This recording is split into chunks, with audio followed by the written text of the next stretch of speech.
Hello, my people. My name is Chinedu Anichi, your one and only celebrity CSO. And this is Chinedu Anichi TV streaming live from St. Louis, Missouri, United States of America. So, my people, how are you doing? Good morning. For my American family, happy Thanksgiving Day. And for those of you in Europe, those in America, wherever you are, Chinedu Anichi TV family, I wish you happy Thanksgiving. And today, as usual, this is our talk show where Africans showcase their best.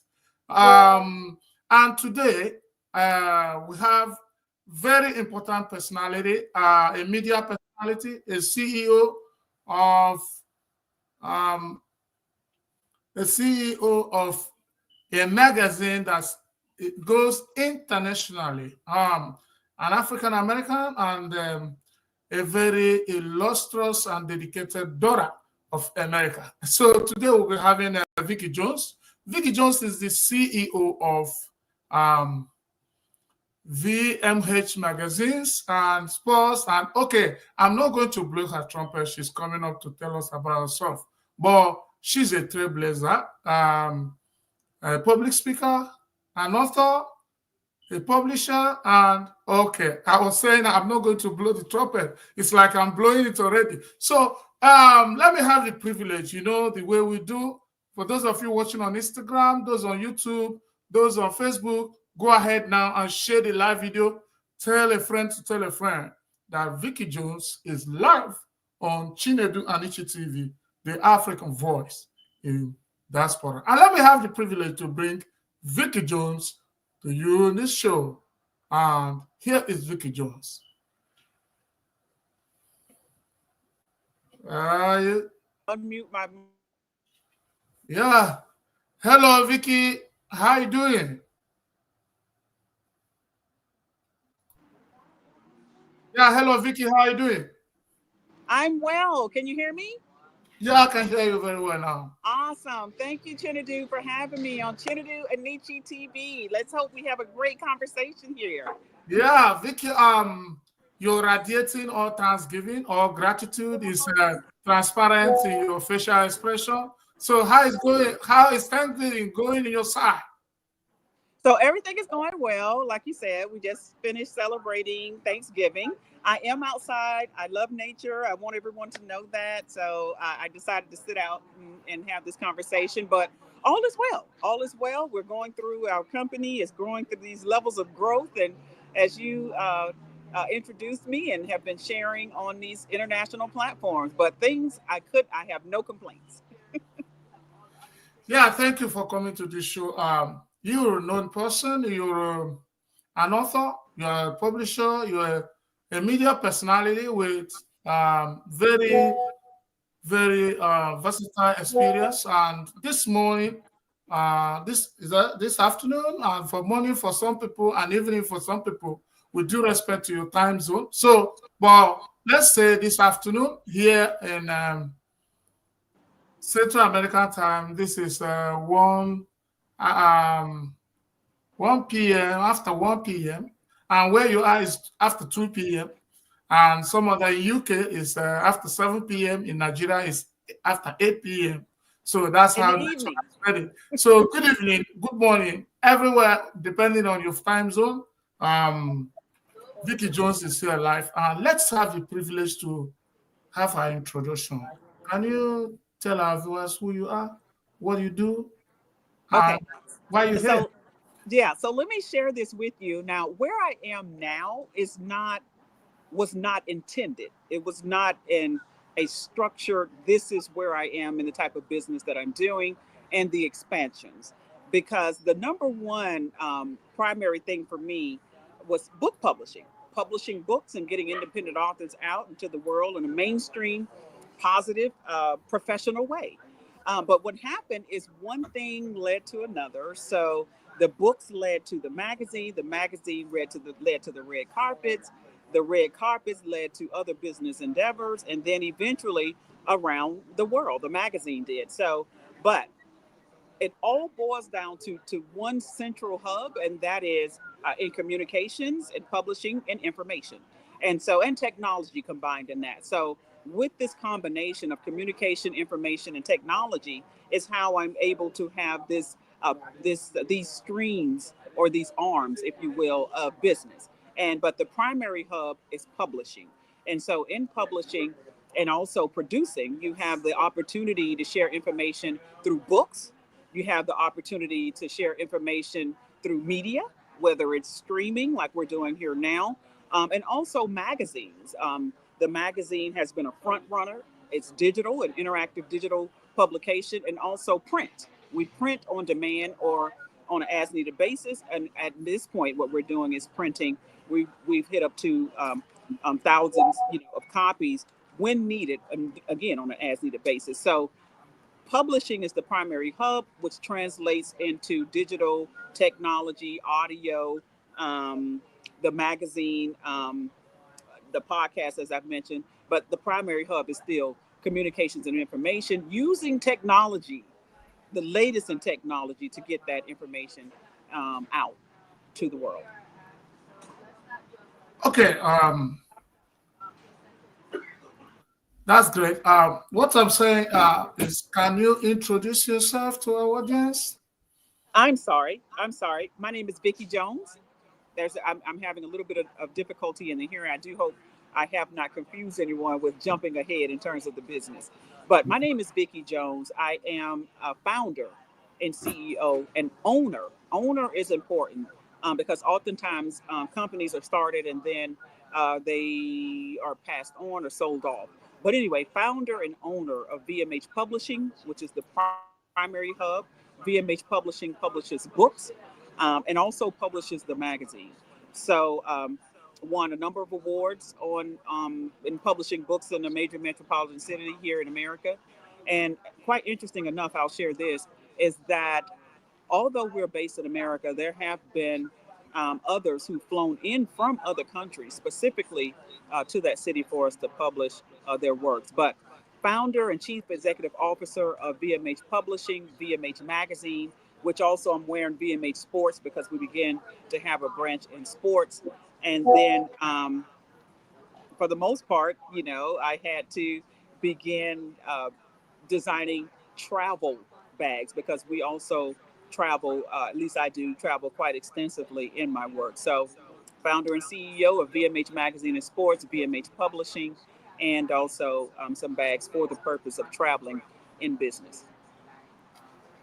Good. You can see who you have today. We have a CEO, we have a founder and owner. That's very, very important because some companies, some establishments, you can have a founder and a CEO that is not the owner of the business. But this enterprise is owned by Vikki Jones. That's what we're talking about. So we have a CEO, we have a founder, and we have the owner of VMH Magazines and Sports. She also went ahead to tell you that she designs a travel bag. But today, we are going to discuss something very important. But before we go there, I want to remind you there is no glory without a story. You are such a motivational speaker that have found road into the hearts of many people, and there are there are empirical evidence of those who have testaments of healing from listening to you. But primarily, what is important is that you have gotten to these people by sharing your own life. So, in all glory, ownership, or whatever you have today, there was a story. So, can you share a little story of your beginning and how you came to be CEO so that others will be encouraged, so that they will not look as if Vikki Jones just fell down from somewhere and just became the CEO and owner of VMH Magazine? So, how was the beginning? Indeed. Indeed. I agree with you 100%. Most people in the world do not just fall out of the sky or just walk into these levels of success or owning companies. For me, the reality is there was an event where in my life, a very traumatic event that took place and it was the loss of my mother, the way that I did. And so, what I opted to do, not necessarily with intent, but what ended up happening is I wrote a book. I wrote my story, my personal story up to that point in my life. And in so doing, I addressed this tragedy that took place within our family, within my life. And as I wrote, I was able to see things about myself that I didn't know needed addressing. Meaning, I didn't heal from that traumatic event the way that I needed to. I did not grieve the way that I needed to. I was very young. I was 18 years old, 18, 19 years old when I lost my mom. We had a very, very close relationship. And so the shock of it, the shock and the grief from it was still somewhere in me, and I needed to face that head on. So writing was the way, ended up being the way without me knowing it. Writing was the therapeutic means for me to address that painful, painful incident in my life. Once I was completed with the writing, now, when I wrote, it took me roughly 3 months, 3 months to write and to revisit, my life and my history up to that point. Um, and this happened at 19 years old. So fast forward, I would say 15, about 15, 18 years is when I started writing about that and just going through my life and writing about my life. And which caused me again to address that tragedy. I cried. I, let things out. I analyzed certain things. I pulled out Merriam-Webster's dictionary to understand what happened, not only to myself. I mean, well, more so to my mom, and why did these things occur, but also the impact that it had on me and how, going beyond myself and my family, the impact traumatic incidents have on individuals, period, whatever they are. Nonetheless, when I was finished with this, what became a manuscript, it was roughly 900 pages. So I was roughly at 900 pages of analyzing, of writing the story, while at the same time analyzing these terms of trauma and shock and our emotional structure, and how to properly deal with traumas and going forward in life. So I was done with that, and I shared a couple of pages with some people. Um, and those individuals actually, when I saw their reaction to what I'd written, just say a chapter, because I was so happy with finishing what became a book, a manuscript, I saw the impact that it had on them. And those individuals, what it did was it caused them to revisit traumas that had happened in their life, in their childhood.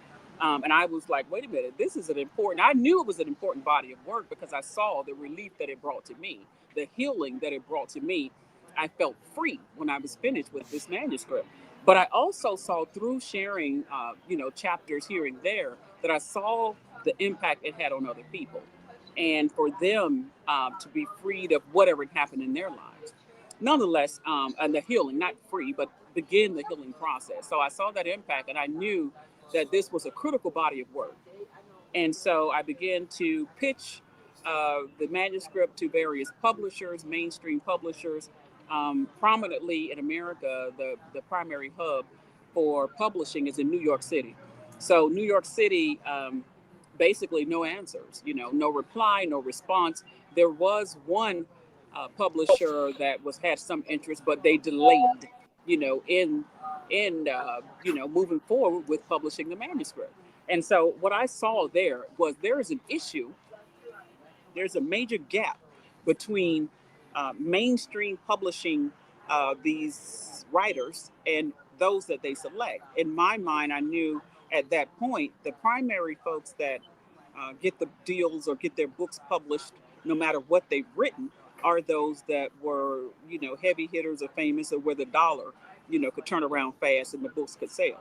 Well, that should not, I felt and believed and still do feel that that should not be the only reason why some people are published and some are not. So with that said, I decided, no, you know what? I'm going to learn this business of publishing books, and I'm going to start my own publishing company so that those with critical works that can impact people in a positive way can have a way for their works to go out in a professional, marketable, mainstream way, just like those in the major hubs. So that's how publishing came about in my life.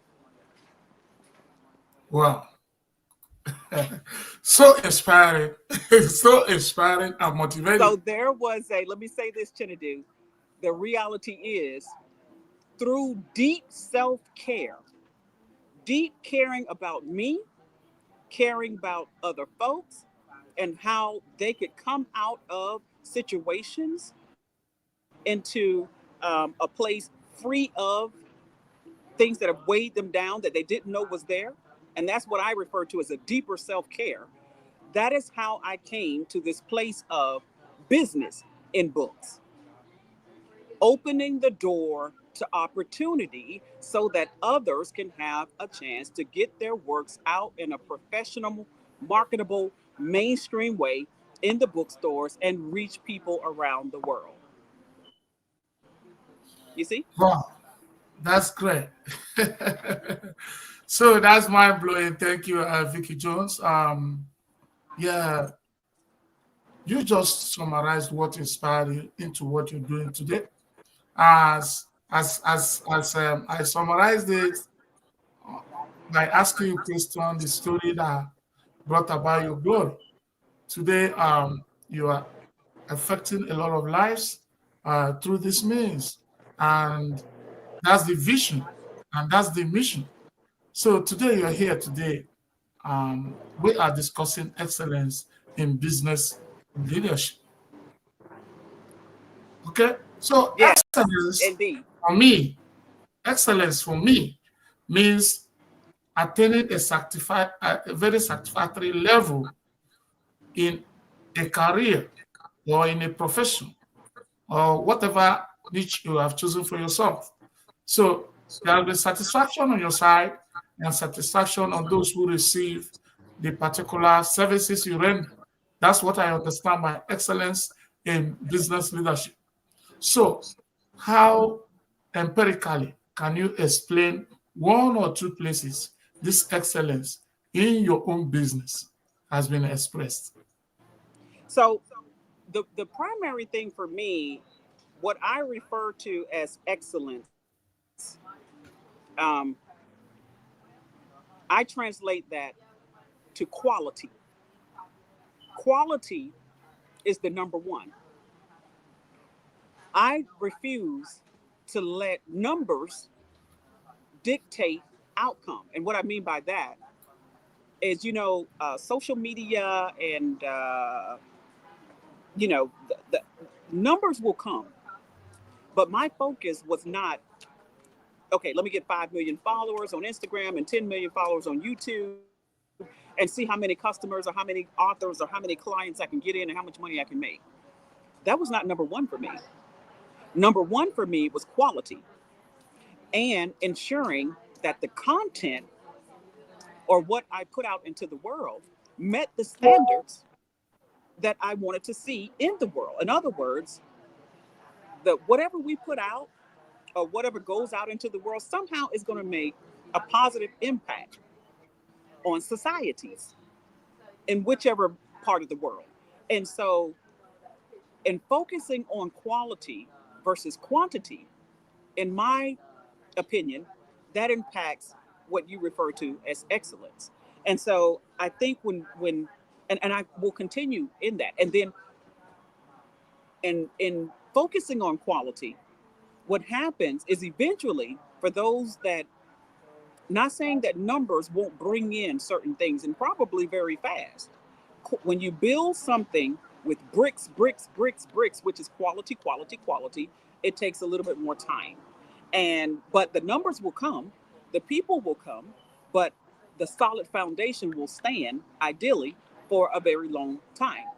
And when the numbers come, in order to maintain that quality and it's not watered down, that means hiring the right talent or hiring the right team.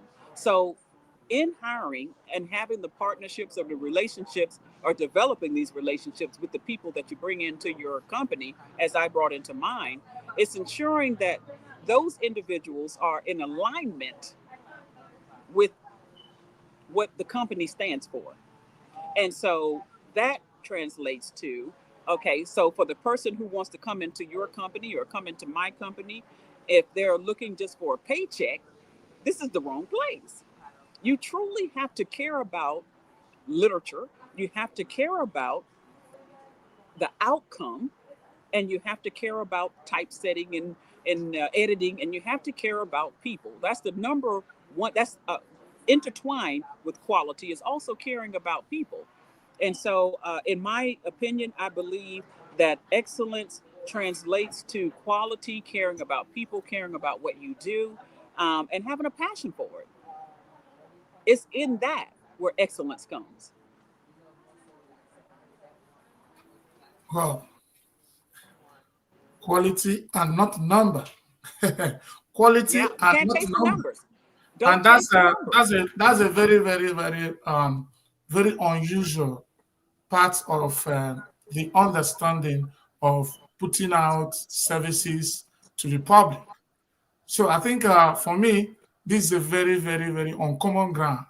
It's because a lot of people consider the crowd, consider the number, the numerical strength of recipients, but that doesn't really bother you. In your number one, you are talking about quality of what you put out there. And I think Right, that should be the right. number. Right. And I think, and also let me share this too. Also the quality in the relationships, because along the way you're going to meet people and you have to understand who it is you're going to align yourself with or who you want to affiliate with in business, and ensure whatever your goals are and whatever your you aspire to be, that those individuals are, or you they are in alignment with what it is that you want to again project to the world. So therefore selecting and making sure the substance, because I'm a person of, I like substance, and so that meant the people that I encounter, the people that I meet, um, they to some degree have to be of like mind, even if we're in two different fields. Otherwise, I'm wasting time. So, and that's a valuable commodity. So time, um, you can't get that back. You're not somehow maybe through nutrition or something. You may be able to add a little bit more to your lifespan. So use it wisely. And so the chase, what's meant for you. This is another thing I believe, that what's meant for you, it's going to happen. Your job is just to figure out how you're going to go about it and be true to you. Be true to who you are as an individual. That will eliminate the numbers. That will eliminate people that are not of like mind, and it will keep you on the road, I guess you could say, to the substance. So all that equates to, um, in my opinion, excellence. Now, not to say that everyone that you meet will not be on the same accord. People, there can be folks that can benefit you. They may have, a business tip or something like that. But I'm talking about longevity in these relationships like that. You can get tips from people that you may only see one at one time. And that's fine. They continue to add value through that once. But I'm talking about the longer relationships and for a business to be long standing, because we literally just are celebrating right now the 10-year anniversary of VMH Magazine. And right now that magazine, 24 hours, within 24 hours, that magazine, just with the press release, we've hit over 250,000 impressions, 250,000. And that's one day, 24 hours. Those numbers haven't, and I don't know what it will end up being. So the once you build something solid and people are coming to it because they know this is a safe space, this is the real deal, the numbers will come when it's time. Again, what's meant for you is going to happen.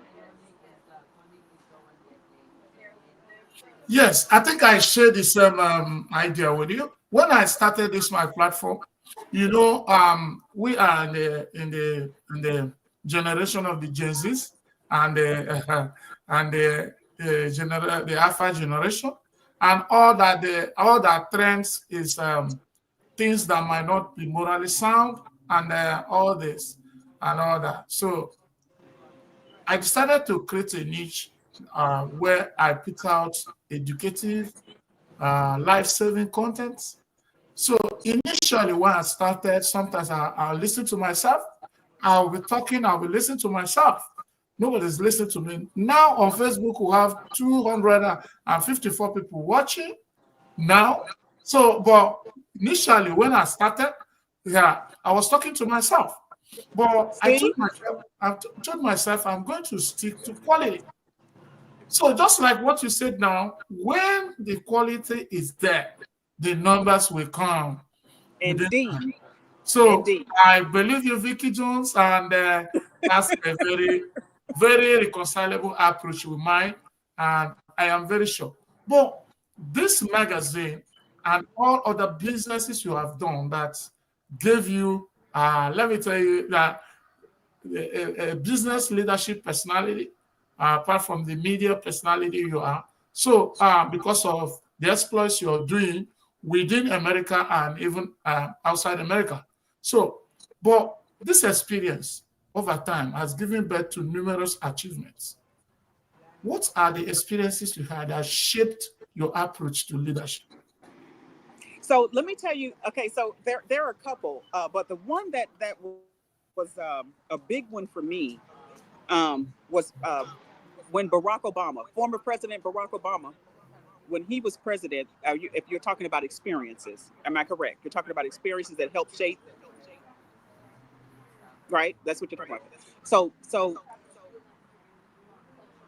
he had Barack Obama when he was president. He held a global entrepreneurship summit in Silicon Valley in California.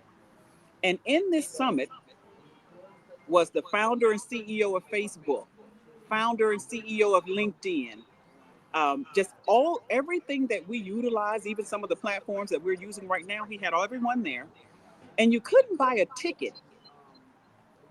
You had to be a delegate.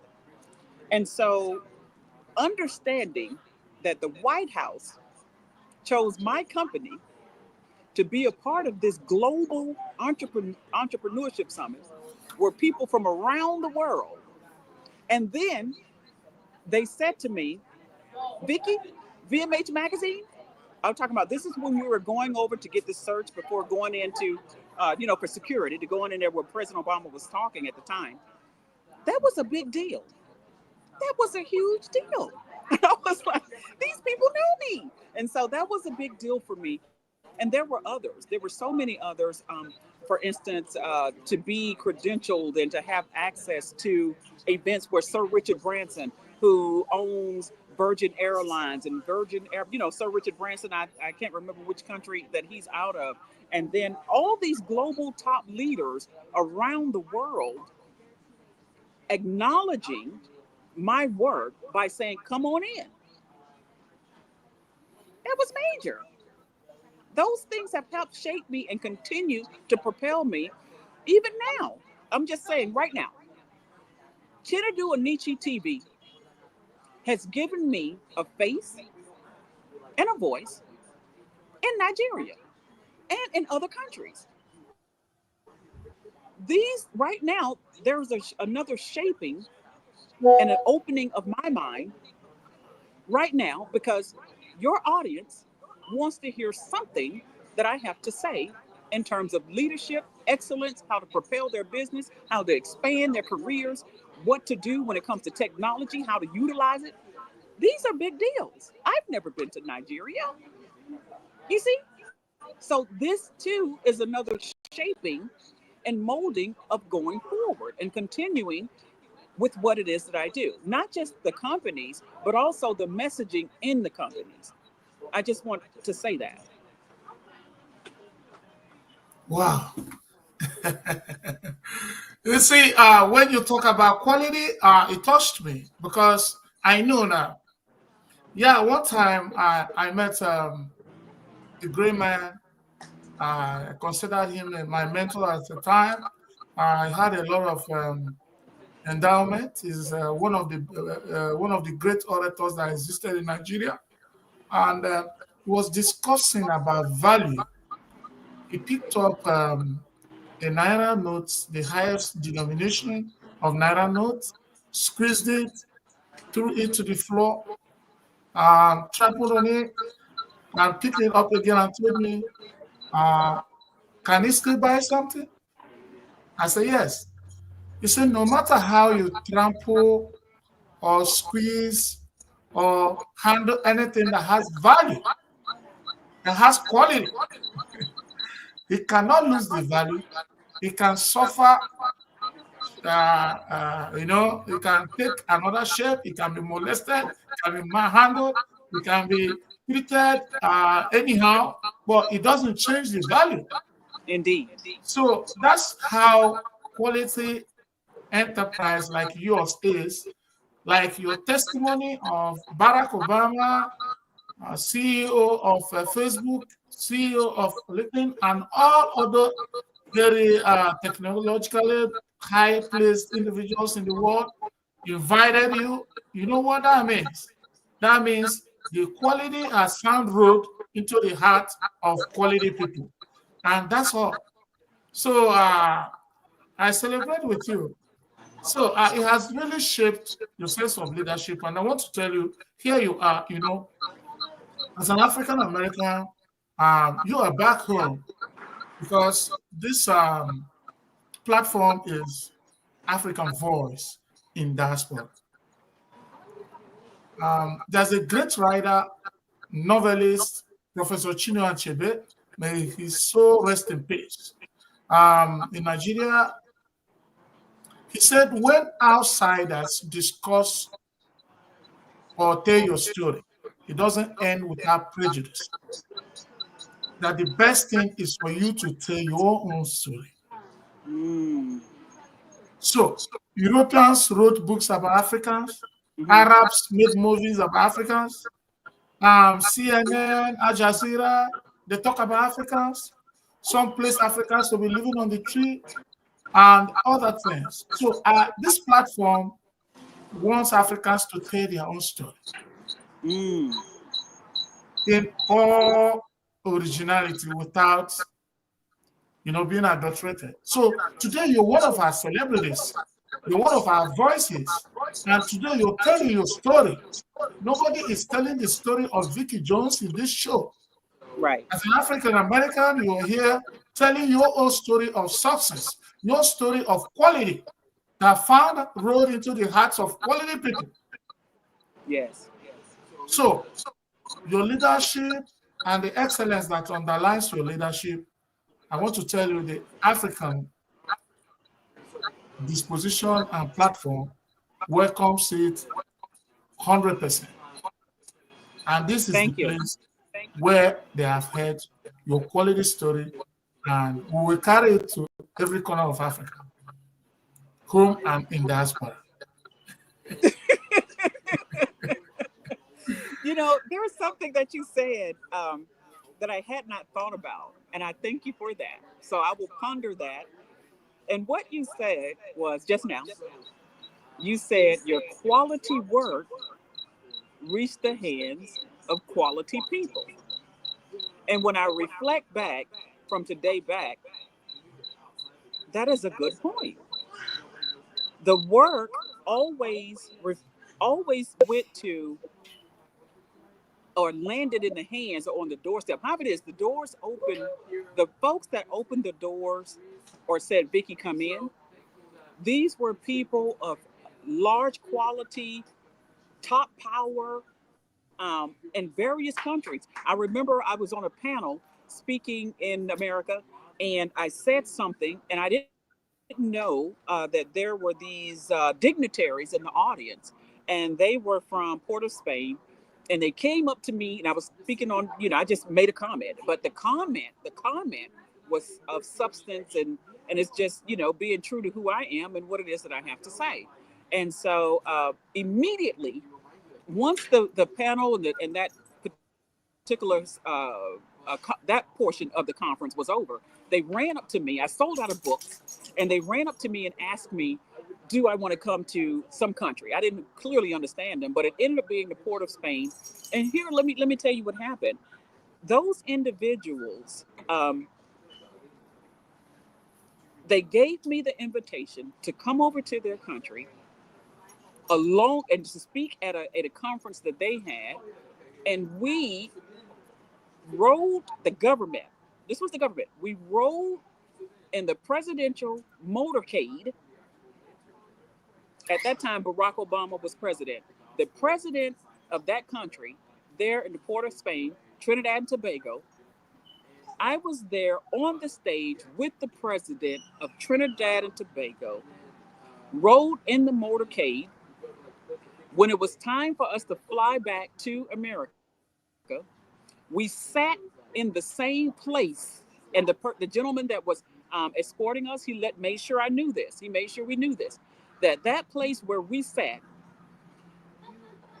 is where kings and queens and presidents from around the world sat as they waited to board their plane. That's where I was sitting. And this was early on, but it was the quality and the substance of what it is I had to say. Now, that was not some rehearsed line or something just like this. It's not. This is just who I am, you know. But I appreciate the point that you made where you said quality reached the hands of quality people, which means this: for those individuals who have an idea, they have their talent, they have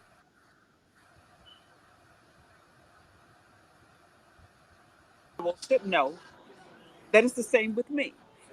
In addition to owning a company, there were talents and gifts and things about me that I did not know, that I've learned along the way.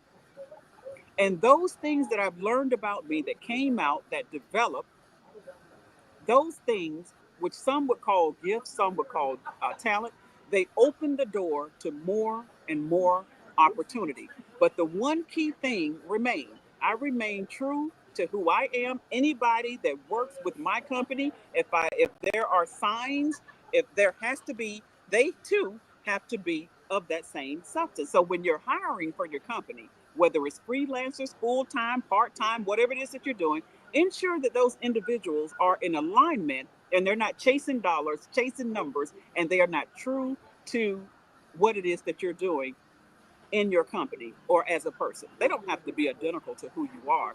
But again, to your point, those values will yield the value that you bring to the table. That's important. Yeah, yeah, Vicky, that's good. Thank you. Moving on, I want to come from this dimension. You were experienced um, in business, like you are getting ready for the 10th anniversary of your magazine and the fifth publication of your magazine. And that's a wonderful exploit, already empirically observable within and outside America. So we can surely say and beat our chest and say you can be a reference, you can be an authority when it comes to successful or excellent business leadership. So we want to ask you, what is the qualities? What is the lifestyle? What's the behavior or character formation that distinguishes successful business leaders with others? Okay, can you repeat that question? I'm sorry. What is the? I Can said, you repeat that what's the question? behavior? What's the lifestyle? The lifestyle or behavior or kind of qualities that distinguishes or differentiates successful business leaders with others Okay, or from here's one of the others. things. Now, a leader, anyone that is leading, that means there are some people or someone that's looking to them for answers, solutions, for guidance, for something.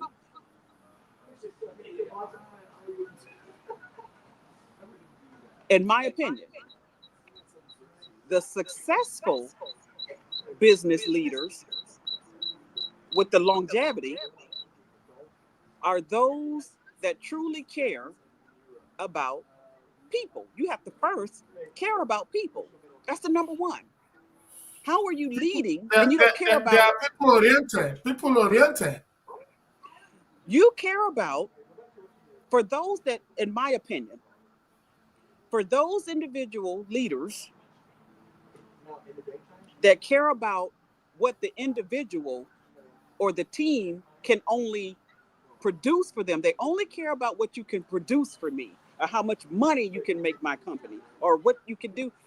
That mentality, in my opinion, differentiates leaders. There are successful companies with chains around the world that care about the individuals that's working within those companies. And somehow those companies flourish, and there's a different feel, even if they don't have, multi-trillion dollar investments or capital or so forth and so on, but there's a different feel in those companies, because this company, you can truly feel the caring or the family unit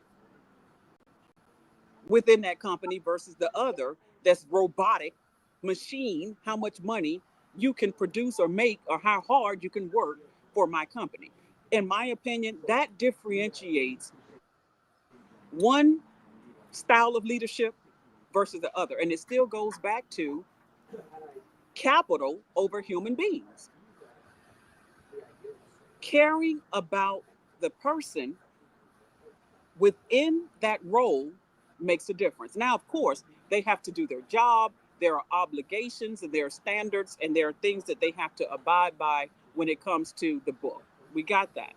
But still looking at them first as a human and then the job versus the job, and not caring about those individuals. Now, let me let you know, we're living in a society right now, because technology and because of AI and all those things are moving very, very fast, very, very fast. At least in some cultures and in some countries. At least I do know in America it moves very, very fast. So what has to happen is leadership has to ensure that there's not burnout within the team. They have to make sure that there's a balance somehow, that the team or those within the company are making sure they have balance within their lifestyles. But a leader cannot do that unless they care about those that they are leading or those that are within them. So it just boils down to just basic human principles. If you ask me, it boils down to that. It's not, okay, projection first, and this is what we have to meet. If those people are feeling as though that they are care about, they're going to work and do their best anyway. If HR has hired properly, or you've selected the right team, you have the right crew, make sure that their well-being, their balance, and you're seeing the person first, they're going to do their best. You're going to hit projections and beyond. At least we have.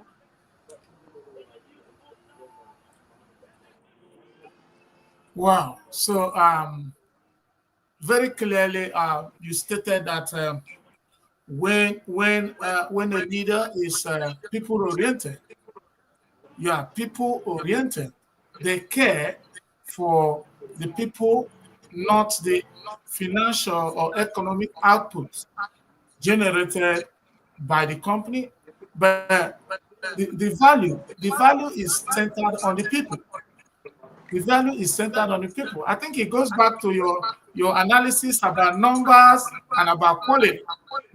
So because what should bother a leader, a successful business leader, is it has to be people oriented. But going forward, there are other lifestyles, there are other strategies, there are other things successful leaders are known for that differentiates them from other ones. Can you further explain, apart from being people oriented, apart from centering your value on people who are working more than as number one before the output, the economic output, or the financial gain? So, what are other strategies? What are other behaviors that successful leaders are known for? Okay, so another thing that they're known for, I do know, like some that I know too, especially depending on their monetary, if they're able to do this. What they do is they incorporate some things when it comes to the families, when it comes to the children of their employees. They also make sure, for instance, healthcare. They can provide healthcare. For us, it's there are people that work within our company, and when I can sense and I can see that without them saying, because what will happen is the employees or those who work within BMH, at least I've had this scenario where one of the team members, she was so dedicated and wanted to, just good work ethics. She was overworking. And I saw, and she wanted to keep going. And I had to, no, wait a minute. Um, so because she had a baby, she had a son, and I said, no, okay, this is what we're going to do. We're going to redo your schedule. And it eventually came a point where I didn't like the fact that she was beginning to be very, very exhausted. Even though she was enjoying, all of her work with VMH, but because of the other jobs, she had another job. She was just taking on a lot and enjoying the work with us, but also wanting to work and to bring in more for her family. I just had to, somehow incorporate a different schedule for her to still, earn the same amount of monies, but at the same time cut down on the hours because it just wasn't. I could see her exhaustion as a human being, and so I believe that's the number one in terms of incorporating into a company. If you're able to, even if if you have a bigger company, make sure you assign the managers and you assign the team to make sure they're paying attention to you know the behaviors, I guess you could say, of the team. Because if you have a team member who's a front runner and they're always excellent and they're always on time and they're meeting deadlines, and then they start falling off, something is going on. And so you need to find out what that is, whether they're overworking, maybe something is happening in the family, or maybe you can assist, with something that's happening in the family for them so that they can, kind of get back on track. And so, but it still goes back to care and paying attention. Some of the other things these are more technical things that I'm getting ready to say now. So let's just say there's a job that they're doing and they're doing it kind of in a more traditional way. Technology has allowed us to advance and do things a little bit differently. So what I've had to personally do is train and let them know, okay, here's how you can use artificial intelligence. Here's how you can use AI to do what you were doing here in order so that one, the exhaustion, she's not getting, or they're not getting as exhausted, or they're not feeling overload. Just bringing in new technologies. That's another thing. And also adapting to those new technologies and help them with this foreign AI tech based something that's happening, become, a little bit more comfortable with it and understanding how to utilize that and how to work that so that coming from traditional to technology eliminates a lot of time, and it also cuts down on fatigue because it's quicker and it's simpler if you let technology do it. So that's a technical thing that had to be implemented within the company so that the team knows how to one, helping them to adapt to it, and then also it just eliminated some of the time that it took to do some of the jobs and from a traditional standpoint. So I think good leaders and leadership also, especially if going to the conferences, finding out what's the latest in a particular job and how to incorporate that within a business, and then teaching the team how to do it, how to use that piece of technology, and that it's okay. So that adapting and flexibility, leaders have to make sure that their team can adapt, help them through the transition, because that is an important piece, especially now.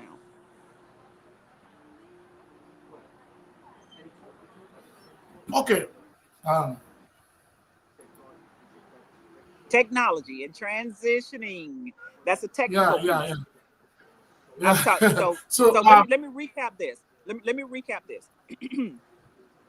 In addition to paying attention to the employees and seeing that if they're usually doing a good job, seeing what's going on if they started falling off a little bit, that's one component.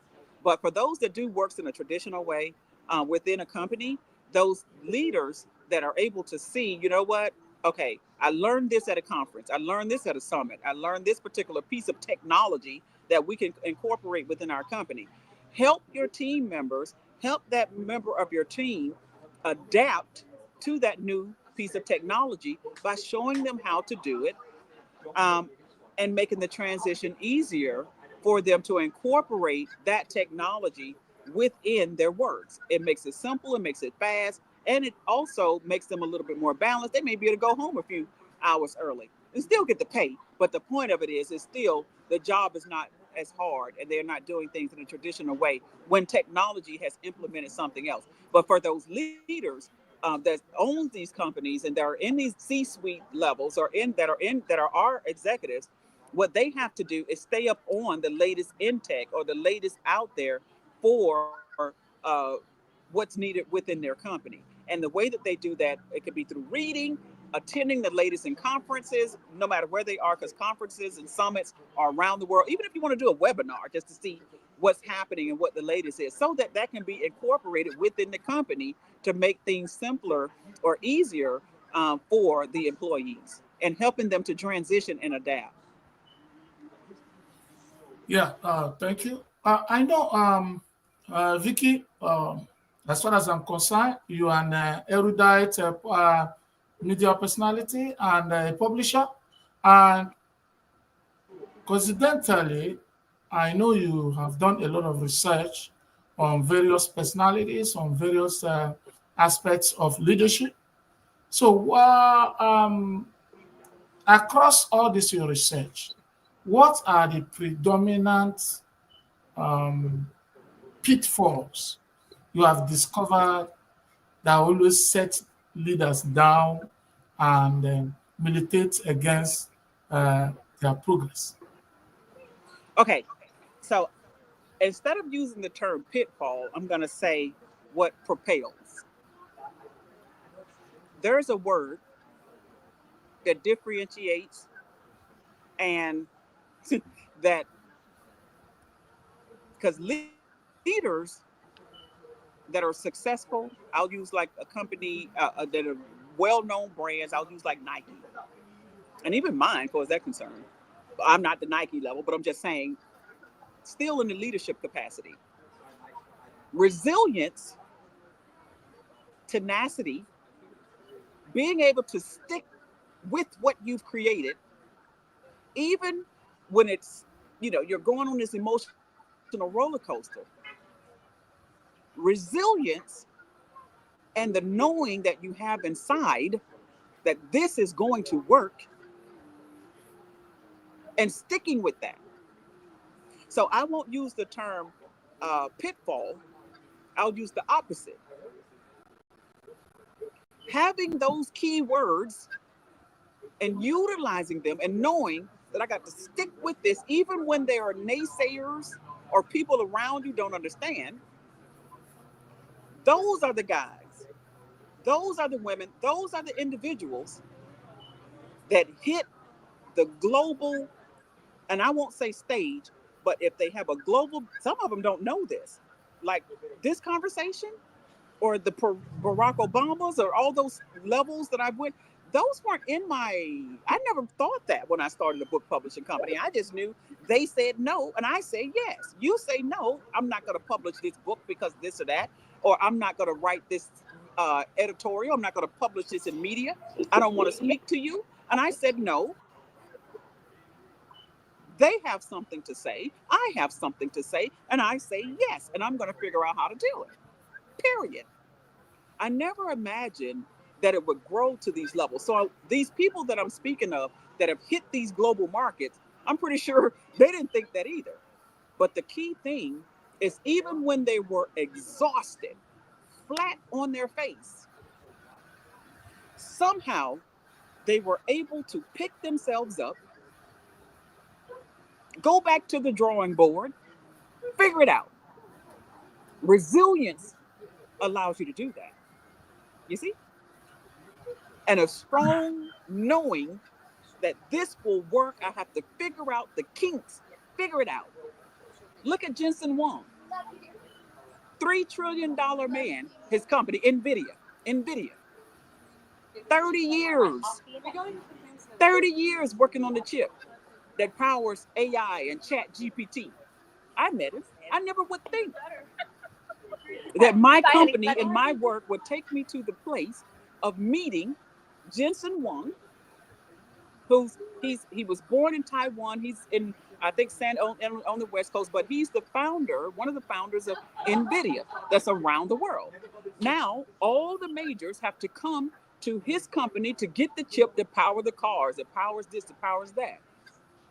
But the way that leaders like himself and business leaders were able to get to this place is resilience. They stuck with it, and the people around them, some of the people around them believed that what he or she is talking about makes sense, and it does. And even when people do not have those around you, because everybody is human, everyone is human. So there are people that will be there that will only go to a certain level because their belief may fall off a little bit. But that leader, that founder, that creator, that one who knows what's in them, resilience is the word that will take them to where they need to be. And that piece is not necessarily a pitfall, is overcoming and how to get past, even when you have to get back up off your face, and you want to give up. You want to give up, but you don't give up. Something is not letting you give up. You can't give up. I wanted to give up on VMH magazine 9 years ago. 9 years ago. But I flew to New York and I put myself in the room where the women and the people, they were making, $250 million, and I'm listening to them. And before I left, I said, no, I cannot give up on this magazine. I cannot give up on what I started. So many things were coming against me. No, I'm not going to do it. Resilience from that point, even going on that trip, is what caused me to be right here today, 10 years later, 50th edition, and celebrating this magazine. And this is the sports edition. I'll share this. This is the sports edition of this magazine. You scan the QR code. There it is there. And the digital comes up. In here is still quality, contracts, sports, global sports just came. We went to the Olympics. My sports, this is another branch. So if you're going to use the term pitfall, and I won't use the term pitfall still, ensure that you shun people that place doubt. Move yourself in an environment of people who are beyond where you are, or who applaud or give you or add to your resilience or your tenacity, or you keep going. That part. Yeah, you made my day because you see, look at this book, The Secrets of Getting Rich. You see, I read this book a couple of times ago. I had a friend called the Black Mentor. The guy moved to America, and in 7 years or 6 years, as an immigrant, he's already a millionaire in dollars, having estates everywhere. So one of these days, I decided to reach out to him and say, how did you do it? I love to ask questions. Right. I went to what they call the Investor Summit in Miami. Okay. It required a lot of money to go there, but I went there. I sat with Joe Bacco. I sat with people who had billions of estates, billions of dollars worth of estate. I sat with them in the same yacht, and we were discussing. And I was privileged to ask the Black mentor, Dr. Joseph Natomo. I said, what's your secret as an immigrant? He referred me to this book. He said, go and get this book, Chinedu, read it. And in my estate, because he's into real estate, he referred me to this book again, Straight Path to Real Estate Wealth. He said, go and read the two books and come back to me in 2 weeks. So I came and picked those books. See, That's where I encountered what you're saying today as one of the outstanding qualities of successful business leaders. Resilience. In this book, he said, only you knows the vision God has given you. Your son might not even know. Your wife might not know. Even your husband might not know. So you will not be surprised when they differ from your opinion about your career. When they try to say, no, this is not going to work. Vikki, you don't need to go that far. But only you that knows the vision and what you heard from your God and why you're here, you have to show tenacity. He summarized it by saying consistency and persistency. That's the two words he used. Indeed. Consistency and persistency. Indeed. And just to capitalize on what you said, for those individuals that are in that seat, the vision was given to them. So you can't expect people around you to know what's going on because it wasn't given to them. It was given to you. When Steve Jobs had the vision for Apple, it was given to him. When Phil Knight had the vision for Nike, it was him. With BMH, it was me. With Chinedu Anichi TV, it's you. The book that people have to write is them. Others, why are you doing this? What are you doing? You should not. No. And then you have to have the ability to block out the noise. Block out the noise. All this, no, focus. Block out the noise. But that still falls under the category of resilience, of the terms that we just spoke about, tenacity, and then also adapting. One of the other things that has defined and where some leaders succeed is being able to pay attention to what's happening in the world. You can't just be right there in your business and not seeing what's happening in the world, because you have to know when to make moves. You have to know when to flex. You have to know when to pivot. You have to pivot and know, okay, it's time to go to the left. We were going here. Okay, I can see signs of something is happening. Shift. You have to know how to do that. And not everyone is able to adapt as quick, but the leader in a company, they have to know when and how to pivot, which also impacts, for some companies, their decline or their success. Yeah. Yeah, Vikki, let me say, I read a book when I was younger. I used to read a lot. I read a book by Norman Vincent Peale. He calls it The Power of Positive Thinking. He said the difference between can and cannot is the nut. If you throw away the nut, you can. I read another book by Schuyler. He calls it he said, tough times do not last, but tough people do. I read another book by Robert Greene. He calls it the 33 Strategies of War. He said, what measures the quality of a man is your ability, or the quality of a successful leader is your ability to keep your head straight when grounds are untenable. When grounds are untenable, when grounds are not favorable, the ability not to lose your head is what makes a successful leader. So when you say resilience, tenacity, persistency, and all this, they are encapsulated in the courage to navigate against all odds. I love the words you use, the analogy you say, shut the windows, shut the noise out, because those noise are distractions.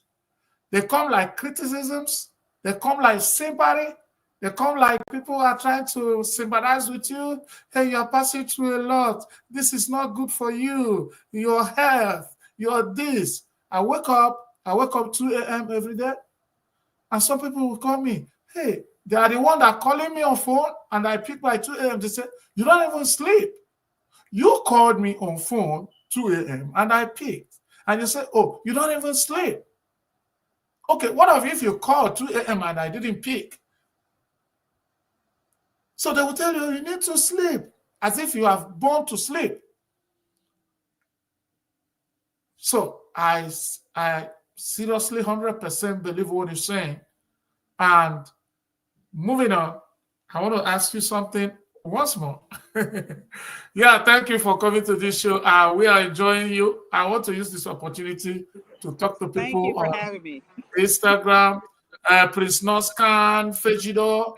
I'm seeing all your Sugar Official Destiny. Thank you, P. Odion, Akad 34. All of you, I can mention Osai Brittany, Ice Rope, Neck to Boy, Bola Rinwa, Opiria, Kevin. All of you, please, I can't mention your names. You are in hundreds, and I thank you. And those of you on Facebook, I can't mention your name. Devinus, Lashon, Choma Chime, is Amarachi, Mercy Danish. Are you seeing the Yes, are you I seeing see that. Oh, that is amazing. Hold on. Wait a minute. I have my laptop over here. Oh, that's okay, okay. amazing. Thank you so much for being African Global Voice. Yeah, Messiah Danish, is Amarachi. All of you, we have, if you look at the dashboard, you see we have, for now, we have 256 people watching on Facebook. Okay. So on Instagram, I can count them, and on YouTube. So what is important here is that you have come and you are involved. And what you're saying today will find road into the heart of many in fulfillment of your vision to continue to care and continue to impact positive, excellent leadership qualities to people God will bring your way. So I think these people are your audience today, and with their reaction, it shows you created positive impact. But going forward, I want to ask something now. I want to read it out because I want to be particular about it. What I want to ask you now. I say, looking ahead to the future, what advice would you give to aspiring business leaders who are seeking to achieve excellence in their own careers and organization? Are there any emerging trends, technologies, or best practices you believe would be critical for business leaders to master in years to come? Indeed. Indeed.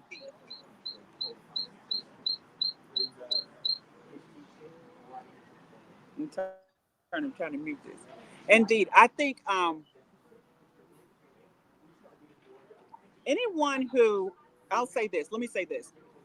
Now, in my capacity, because there are branches, books and magazines, and then the bags and this and that, um, some may say, okay, it took to mastermind that and then to adapt when doors open, knowing when to take advantage of opportunities or to create the lane. Because in my case, I created the lane. What you've done is created the lane, but also for the author, for the writer, for the singer, for the person that's even in their 9 to 5. In many ways, those individuals are leaders as well because they've taken the time, like the books that you showed just now, you shared those 2 books that you shared. Those individuals are putting information out there into the world that places them in a leadership capacity. And still, those same, whoever the person, the individuals that wrote that, they were being true to themselves. These authors that are not chasing dollars, or that are writing, and they're writing because they need their voice to be heard and they feel they have some form of solution, that's still in a leadership role.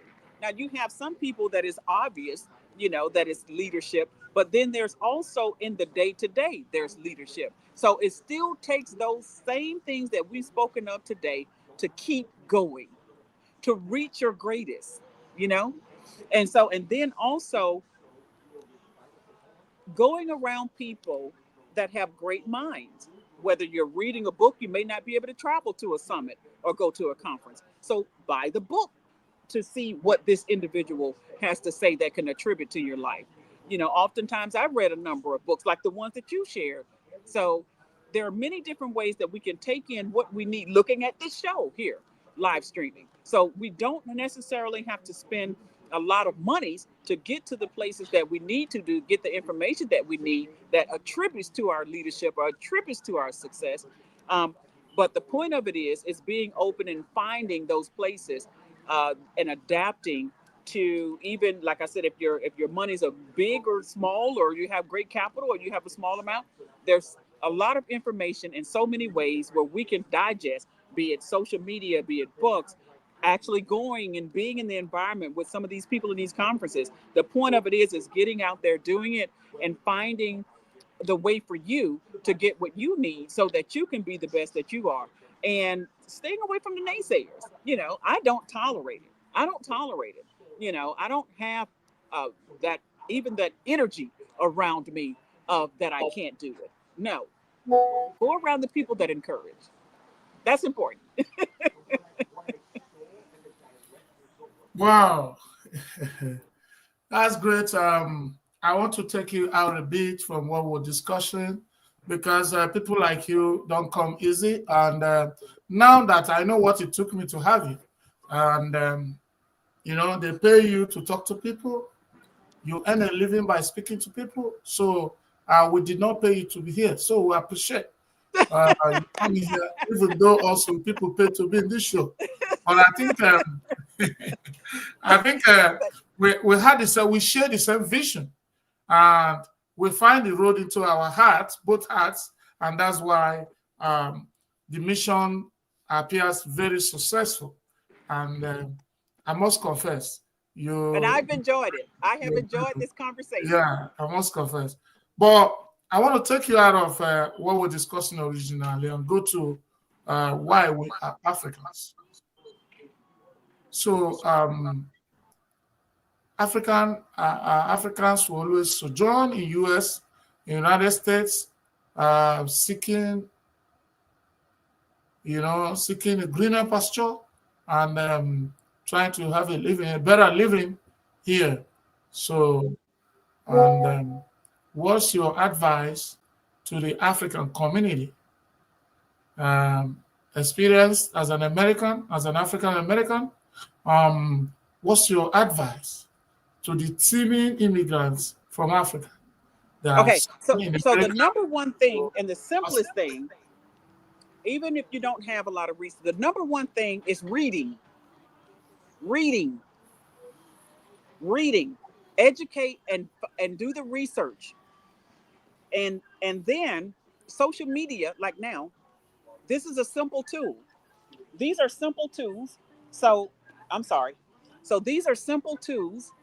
So seek out people, do the research, seek out individuals, and start reading, whether you're reading online or buying books and reading individuals. I'll give you an example.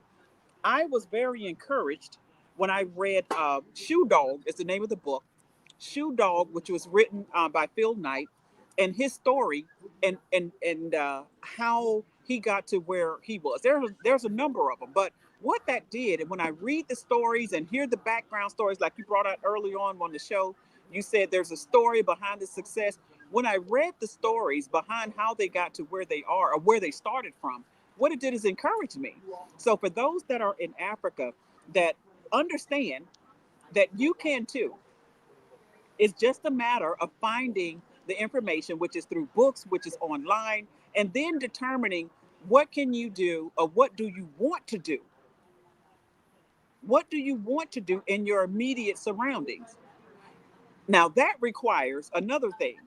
That requires self-reflection and giving yourself a chance to find out who you truly are, what your passions are, what you want to do with your life.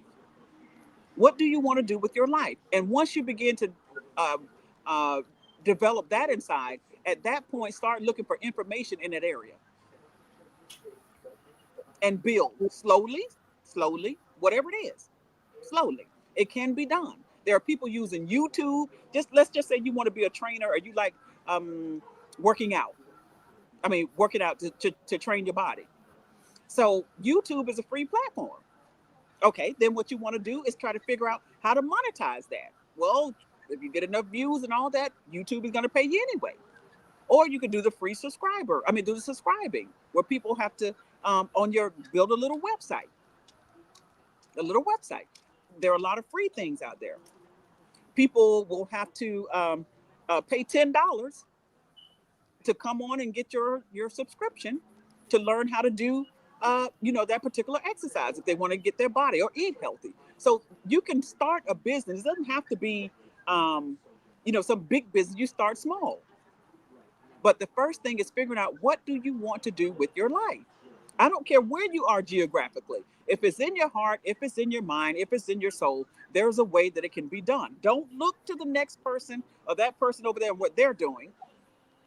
Find out what you can do one thing at a time. Start where you are with what you have. And it can be little. That's what I did. Little.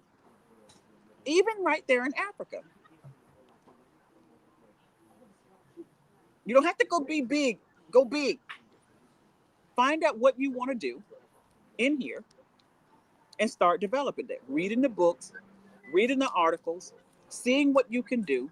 Because if it's in you, if it's there in you, there's a way for it to be done. I said that early on. It's left up to you to figure out how, no matter where you are in the world. And don't look to what someone else is doing because someone else may have an investor or this or that. I didn't have an investor. One thing at a time. If I made $5, I put the $5 in. If I made $10, I put the $10 back in my business. You see? Keep building. Okay, that's wonderful. Thank you, Vicky Jones. I want to ask you, let's exhaust the privilege of having you. So, you, as a very voracious reader, from the encouragement you're giving us, and a speaker, public speaker, and all that God has given you, um, who can you refer to today is your role model, or how many people influenced your life growing? Who is my role model? And how many people what? I said, like your role model or people you looked up to, or you said, yeah, I looked up to these people's life, or I read about them and it influenced my decision. And today I'm grateful. I can look back and say, yeah, you know. So, like I said earlier, there are people, human beings. I'm talking about human beings now. There are human beings. There are human beings that I've been encouraged by their stories. And in terms of, okay, I'm going to say this. And this, I'll say this because some of the people that I see as role models, I don't pattern myself after anyone. I just don't. I'm who I am, and I just continue to discover who I am. But I have been impacted by some of the works of others and their voices. I don't know their lifestyles. Um, and I was just sharing with someone before this interview because if you look at VMA Sports, if you go to VMAsports.com, there's a magazine where there's a tennis star on the front of the magazine. Click on that, it's digital, you can see it. As soon as you open it, there's a saying by Nelson Mandela. As soon as you open that magazine, it's about 2 issues ago. And what Nelson Mandela said, he talked about sports. And he talked about the power of sports and how it has the power to change the world and unify people. So when I hear someone speak like that, that's impactful. That's impressionable upon me. When I read the book of Phil Knight and how the exhaustion and this man flying around the world to try to make the tennis shoe just determined him and his wife had to come over there to be with him, and the time zones and the jet lag, but they did it. They may have been raggedy getting across the finish line, but they made it. That's impressionable. Look at these people. Jensen Wong, 30 years from working at a restaurant, sitting up there mat to playing, and in 30 days, $1 trillion market value company. Look at these people. That's impressionable. So I don't have role models like that, but I've been, because I don't duplicate or try to be like someone else, but I've been impressed. And people, these people, that's just a few, because there are more,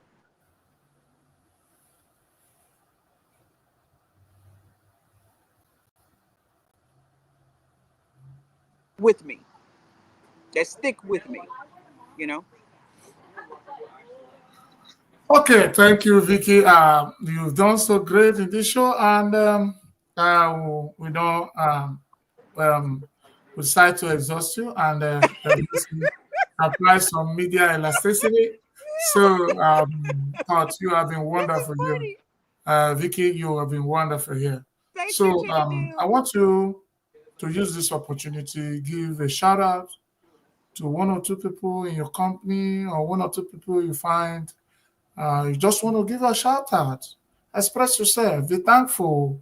We are celebrating Thanksgiving. So show Okay. appreciation to one or two or three that have, you know, been part of Okay. your ladder climbing. Okay. Well, off the top of my head, in the current 50th edition of the magazine, there are 7 authors that are in there, and they're featured as authors, but these people are also business leaders in their way. And the thing that gets me about them is their tenacity, is their resilience, is their belief within themselves.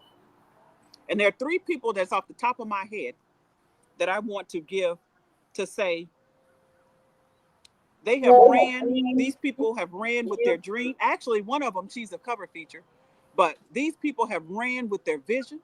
They've ran with their dream. And it is, I hope, actually, there's 4. I hope that whatever they're inspired to do, whatever, wherever they're going and beyond, because sometimes you don't know where you're going, it just develops, that they succeed in every endeavor. And those individuals is 4 I'm going to name. Devanus LaShawn, she was working at a factory. She quit that job to follow her passion, and that was admirable in terms of teaching and helping children. Um, Chioma Chime is another one. She actually she's from originally from Africa, but she is another person that has, especially of late, impressed upon me her passion for helping others, um, to not go through or to heal from certain events. And then she's multi-talented, something I didn't know and had discovered. April Webster is another. She's a woman who, so she's the cover feature of the magazine, but folks don't just get the cover of that magazine like that. They don't just, oh, no. These have to be individuals that are true to what they're doing and what they're about and about their messages. And they have put in the work. They're not slacking. I am not a fan of slackers. I'm just not. I'm a fan of go-getters.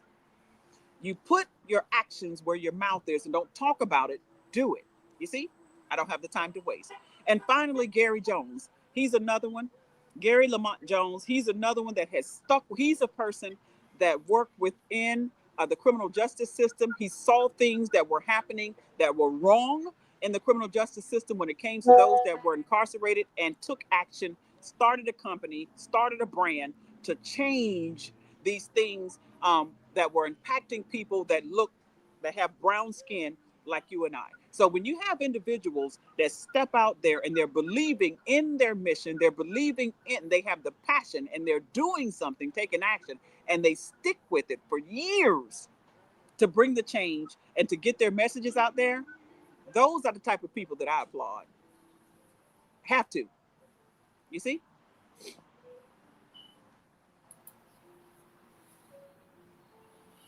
Wow, that's great.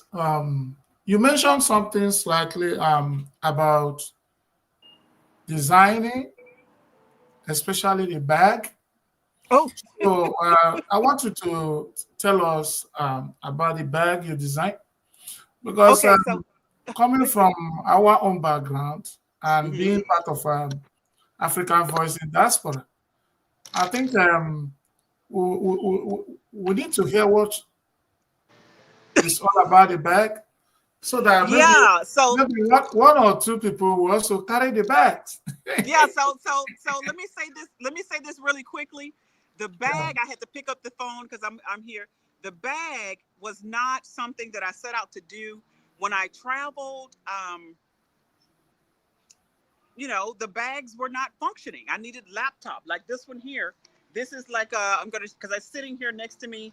This is like one of the bags for my. It's an executive tote for my. You can see the over there. There's the brand. It has Vikki Jones there, and then there are some that are a little bit more luxury. I'm sorry. Let me see if I can get this out of here. Yep. And so what I had to do was I had to design Yeah, bags. you can use the back your back camera. You can show us with your back camera. Okay, hold on. I have it here. So Mhm. this is another one.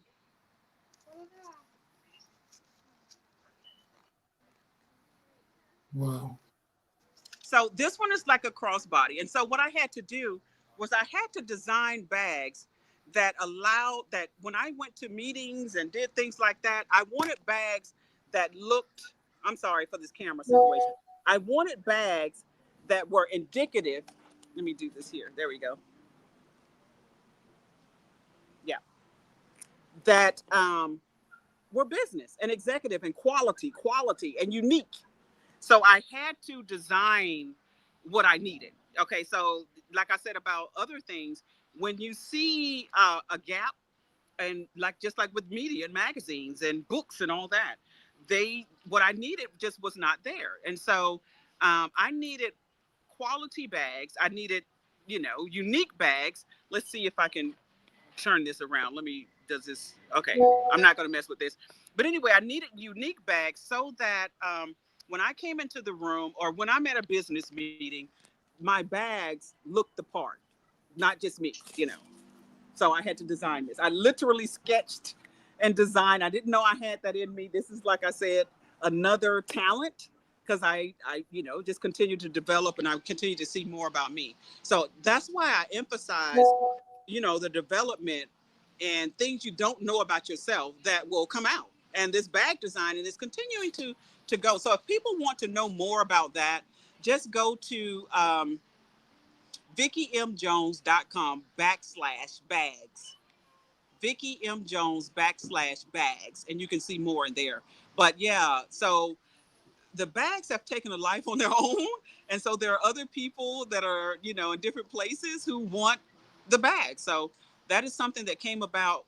Why? And it came about when I was taking that flight over to President Obama's Global Entrepreneurship Summit. The bags that I was carrying with my cameras and all that, it was flimsy. I almost missed my flight. And so I said, you know what? I'm going to have to design something that is functional, that's high quality, and it is aesthetically pleasing to the eyes. It looks good. So during COVID is when I started designing the bags. It was during COVID, and my first set of bags came out then. So if or either you go to Instagram, shop Vikki Jones, you'll see bags. There's bags.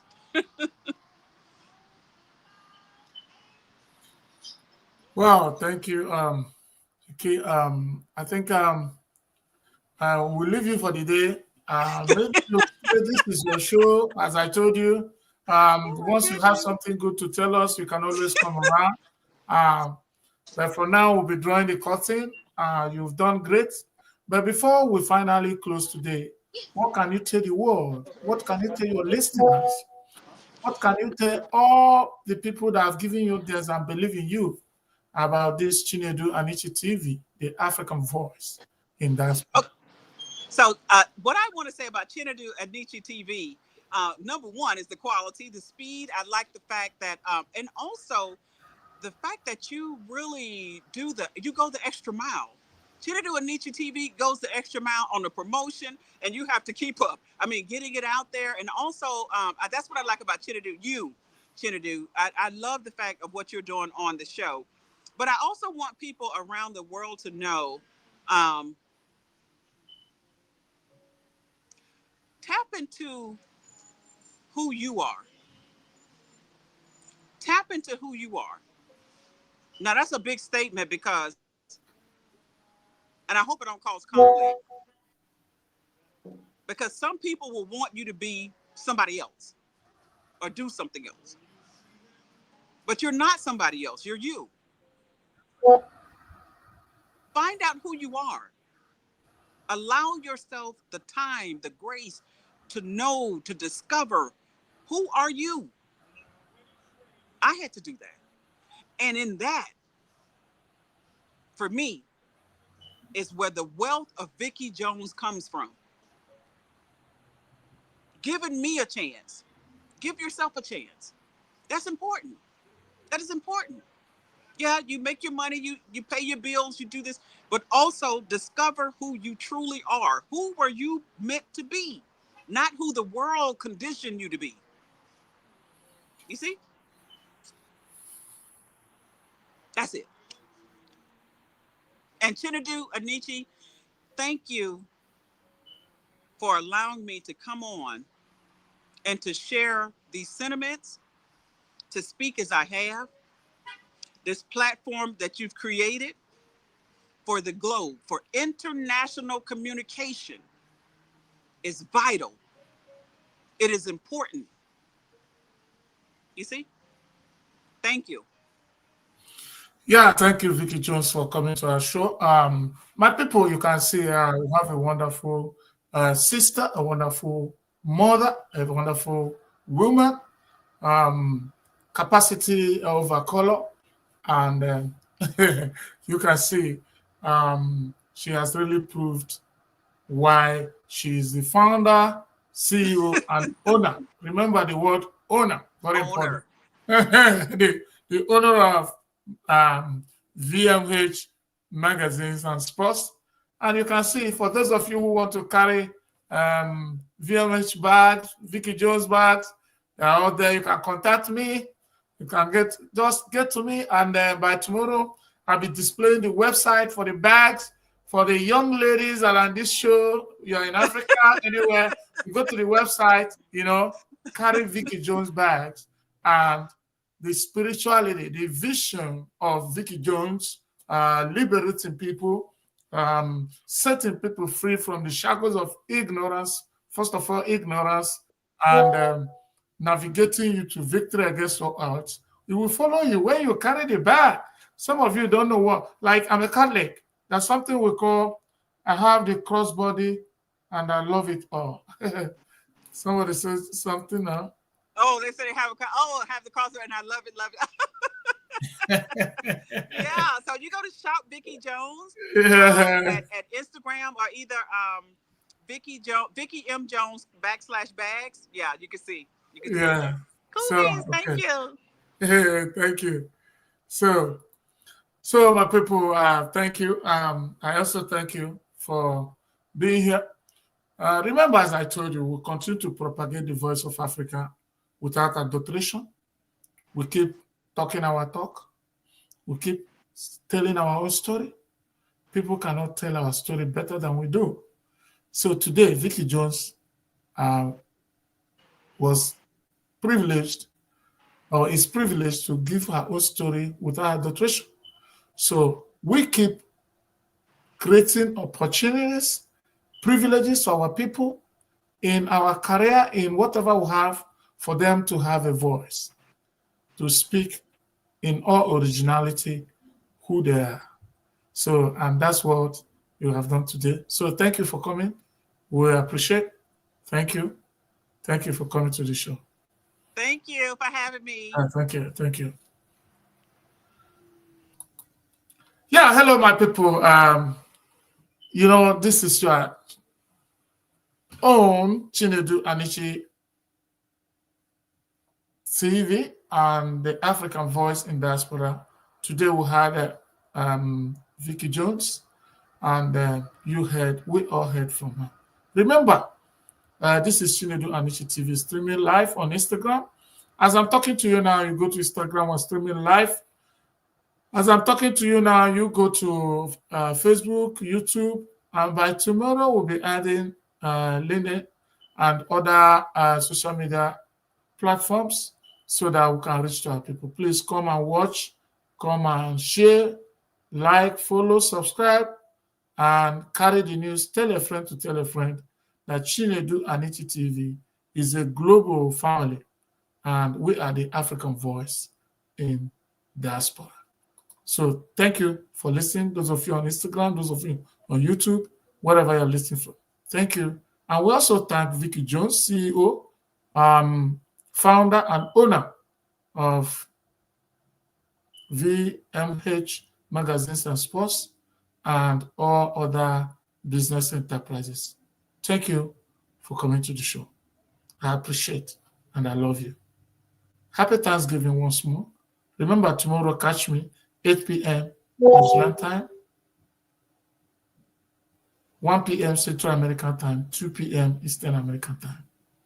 God bless you.